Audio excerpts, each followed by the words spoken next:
You're listening to Weight Loss for Life Coaches, Episode 6, with certified life and weight loss coach, Paige Bowman.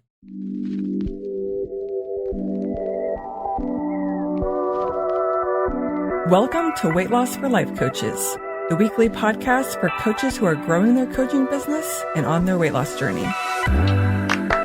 Each week, we'll be tackling why weight loss feels hard and how to make hitting your weight loss goal the simplest thing you do all day.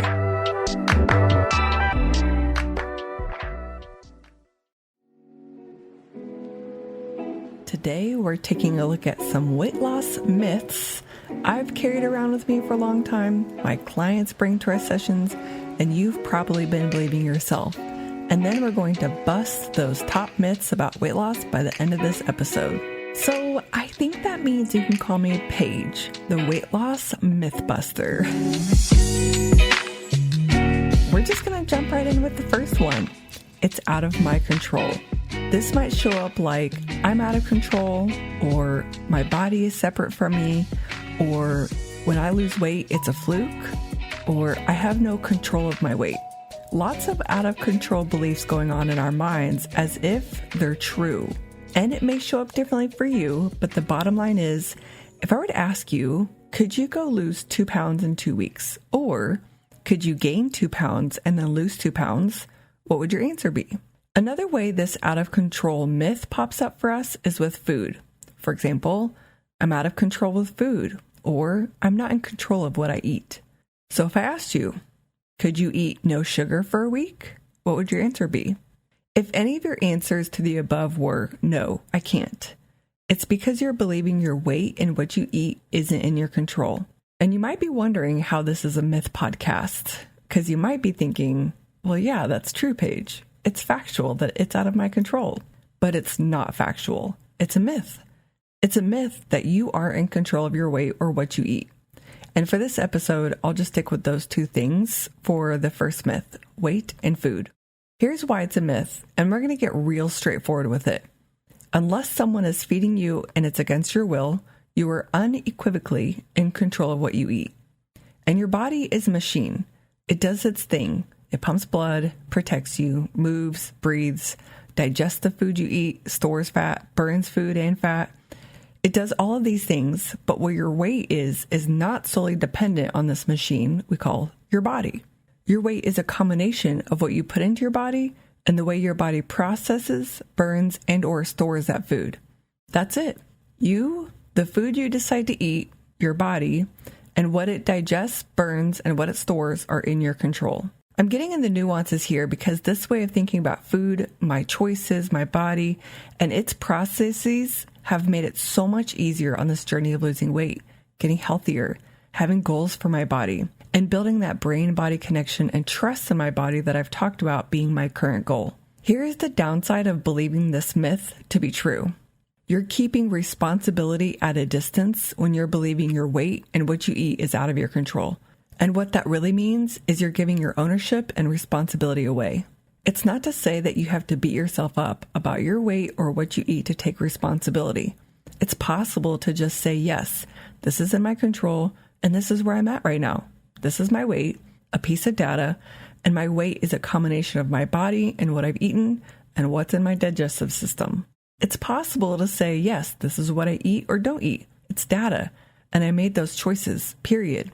Notice how I never said once that you should be adding should, judgment, or criticism to any of those sentences. Awareness doesn't have to equal judgment or shame. Let me say that again for the folks in the back. Awareness, taking responsibility, does not require adding shoulds, judgment, or criticism to be involved. So to sum up busting myth number 1, you are in control of your weight and what you eat. And being in awareness of that and then taking responsibility can be a loving process without judgment or shame being involved. Here's your first powerful question of the episode. What would it be like if you took responsibility in this area of your life? And what would taking responsibility be like if you let go of the shame and judgment that probably was paired with it in the past? So really, 2 powerful questions. All right, now onto the second myth of this episode. Losing weight is hard, or it's gotta be hard. This one is short and to the point. It's one I hear from every client or every person who learns what I do and then tells me about how hard weight loss is. And I used to think this, which is why every fall or winter I would put off losing weight or probably gain weight back because it was too hard to do during the holidays or when school or work got busy. I talked about this hard versus simple topic in my latest webinar, How to Lose Weight with Simplicity and Ease, which was such a good webinar. I'm blowing my own horn here, or however you say that. And it'll be a bonus in my modules when I get those up for my clients very soon. But anywho, I talked about my 3 super simple steps, which if you haven't heard me talk about the 3 steps, I would highly recommend listening to podcast episode 5, where I go in depth about the 3 simple steps, which are make your food plan ahead of time, write it down, and honor your plan. I also talk about these on Instagram like every week, and you can find more at Life Coach Page B on IG. And I talk about all the benefits from just using the 3 super simple steps on your weight loss journey. And in the webinar, I talked about the 3 steps in a neutral way.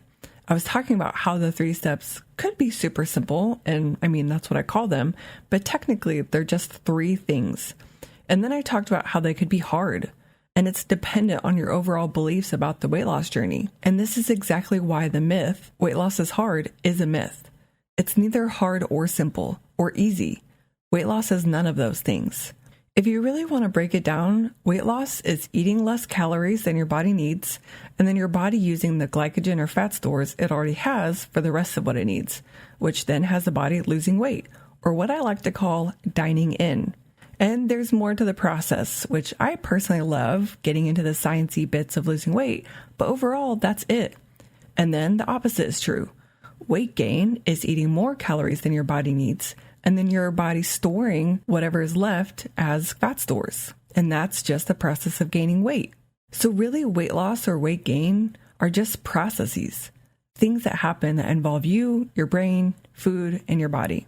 You could call it a neutral process. We love the term neutral and data around here in case you haven't noticed. What you might categorize as hard is knowing what to eat, what not to eat, how often to eat, how much to eat, and what to do when you have cravings or when the scale doesn't do what you thought it would. You might consider all those pieces hard as part of the process. But I'm not done yet, because those pieces of the process don't have to be considered hard either.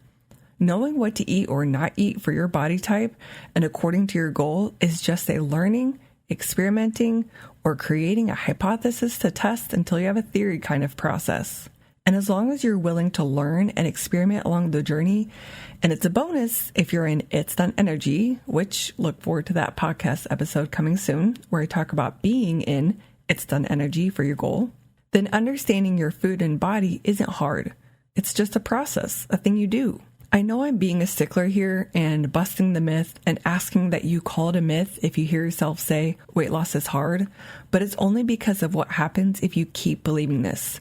Your journey will be colored with the lens of willpower, resistance, determination, pushing through, and exhaustion. Those are the words and feelings that come along with believing something is hard. Listen, if you want to keep this belief, then by all means, go for it. I posted a reel on my Instagram this week talking about arguing for those old crappy beliefs and what we're calling myths in this episode, and that arguing we're fighting to keep them is old news. If you're listening to this episode, then do yourself a favor and consider what it would be like if you believed weight loss is a process. It just takes some learning and experimenting. And bonus from my How to Lose Weight with Simplicity and Ease webinar, shout out to you if you're with me on that webinar. Weight loss just takes one step at a time. It's one of my favorite beliefs or mottos, and it brings with it words and feelings like ease, calm, peace, commitment, forward movement. So ask yourself, what would it be like if every time I heard myself say, this is hard, on my weight loss journey, I shifted it to weight loss just is. I'm learning and experimenting. It's just one step at a time. Another question for you, stacking in the powerful questions on this episode. What would it take for you to be willing to drop the hard? This one's fun, but it's one of the most powerful questions and conversations you can have with yourself. It's similar to a question Gay Hendricks asks in the book, The Big Leap. He talks about being willing to feel good, and would you be willing to feel good all the time? Why or why not? What would it take to be willing? I don't remember if he asked what it would take to be willing or if I added that on as a bonus question, but either way, it's a good one. All right, that's it, y'all. That's 2 myths busted on the Weight Loss for Life Coaches podcast so far. I'm sure there will be many more as we continue on. But for now, busting these myths for yourself and no longer fighting to keep them will make it much easier to get started or continue on your weight loss journey today. I will link the Instagram post about the 3 super simple steps in the episode notes so that now that you've busted the weight loss is hard myth, you can go try them out. You can also hear more about the 3 super simple steps on the podcast, episode number 5. And don't forget to answer those powerful questions in the episode. And feel free to let me know what came of it. You can email me at hello@paigebowman.com, or you can send me a message on Instagram at lifecoachpaigeb. If you loved this myth-busting episode, leave a review on your favorite platform for listening to podcasts and share this episode with other coaches who might be believing these myths, and they will definitely thank you later. I hope you have a great rest of your week. Enjoy your weekend, and I'll see y'all next week.